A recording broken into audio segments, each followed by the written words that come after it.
answer, right or wrong, raping children? Wrong. Right or wrong, killing random citizens?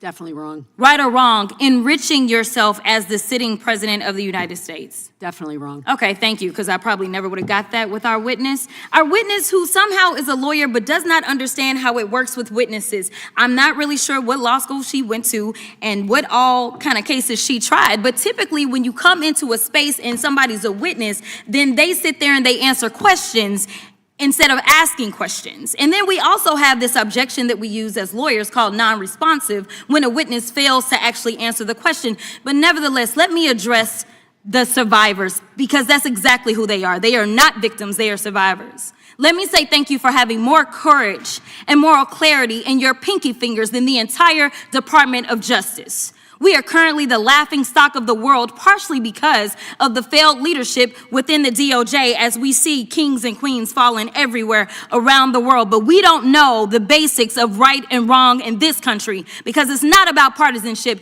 And that's why I applaud Thomas Massie, because he's the only person on the Republican side that has a backbone and knows how to stand up to corruption. But nevertheless, let me keep going. My Democratic colleagues have been attacked this entire committee hearing. They have been lied on, and frankly, the American people weren't looking for that. They were looking for answers about the corruption that they see coming from this administration. In the written testimony of this witness, of this particular witness, she stated that when she took office, she had two main goals. The first was to end the weaponization of justice, and second, to return the department to its core mission. Not only have you lied about both, you've intentionally done the exact opposite.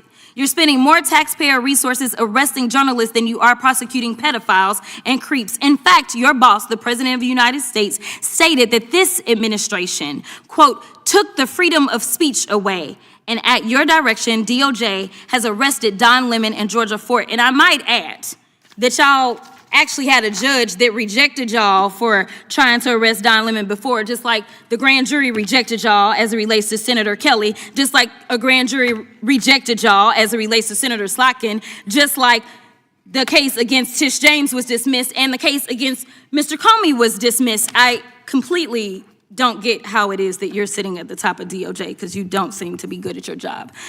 You're spending more taxpayer resources arresting these journalists. In fact, we know after Georgia Fort and Don Lemon were arrested, we know that there were homes of journalists that were raided. We know that threatened prosecution against students protesting your actions and forced tech companies to remove apps used to track ISIS activities. But let's circle back to you protecting pedophiles and creeps, because I want to talk about the president and his possible involvement with Jeffrey Epstein. Now, I don't know what the president might have done with Jeffrey Epstein, but unlike this administration, I believe that facts matter, so let's talk about the facts. Fact number one, Donald Trump is one of the most named people in the Epstein files. At least 5,000 files contains more than 38,000 references to Trump, his wife, or Mar-a-Lago.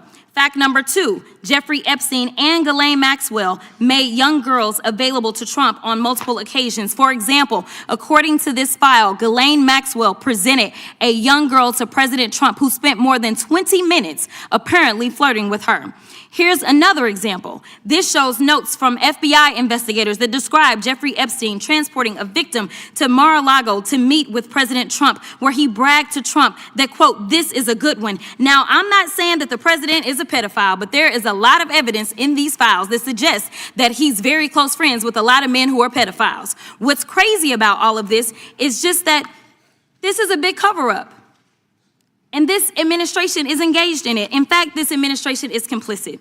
But there are numerous others, like how the DOJ is attempting to obstruct justice in the investigation of the rogue agents who have murdered American citizens, or how the DOJ seized voter data from Fulton County in an attempt to steal the 2026 midterm elections, or how federal agents have Tom Homan on tape accepting a bribe and your agency killed the investigation, or how your agency is ready to give the president a $230 million payday, which is unconstitutional. The Constitution is clear. The president shall not receive any payment except his salary while in office. The fact of the matter is that you will be remembered as one of the worst attorney generals in history. An attorney general who has prioritized obstruction over justice, corruption over the law, fealty to the president over loyalty to the Constitution. And Mr. Chairman, I will yield. Gentlelady yields. Gentleman from Missouri is recognized. Excuse me, gentleman from Kansas, the Attorney General, former Attorney General, Mr. Schmidt is recognized.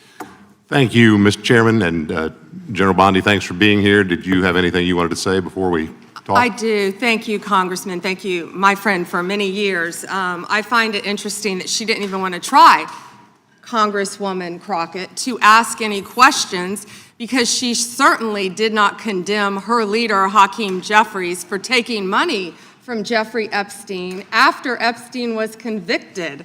And I will be brief to give you your time, Congressman. This is what she didn't want to talk about. Texas, from Cuba, convicted, homicide, arson, weapon offense. Convicted. So what we talking about? Convict some of these perpetrators that rape these women that are sitting behind you that you refuse to even acknowledge they are here. Time belongs to the gentleman from Kansas. Mr. Chairman, could I have a few seconds back to make up for the yelling? Thank you. General, did you have anything further to say? Texas, convicted of homicide. Cecil Joseph from Dominican Republic. Texas, convicted for kidnapping, rape. Khalid Khan from Afghanistan. That's why they want to talk about Epstein and not what's happening in their own states. Crockett then criticized the Department of Justice, accusing it of failing to pursue corruption and instead targeting journalists. She specifically referenced the reported arrests involving media figures like Don Lemon and Georgia Fort, claiming the department was spending more resources on those cases than on prosecuting serious crimes. The Texas Congresswoman also raised allegations connected to the late financier Jeffrey Epstein, referencing documents that she said mentioned Donald Trump multiple times. Crockett stopped short of directly accusing Trump of wrongdoing, but argued the files raised serious questions about relationships with Epstein. She concluded by accusing the administration of corruption and said the current leadership at the Department of Justice would be remembered poorly in history. But the exchange didn't end there. Attorney General Pam Bondi responded sharply. Bondi criticized Crockett for raising Epstein-related claims and argued that Democratic leaders themselves had connections to Epstein. She also shifted the focus to violent crimes committed by individuals she said had been convicted in various cases, suggesting lawmakers should prioritize justice for victims. Following the tense exchange, Kansas Congressman Derek Schmidt stepped in and called the entire hearing a spectacle, saying the heated rhetoric from lawmakers raised concerns about whether Congress could effectively address the country's serious problems.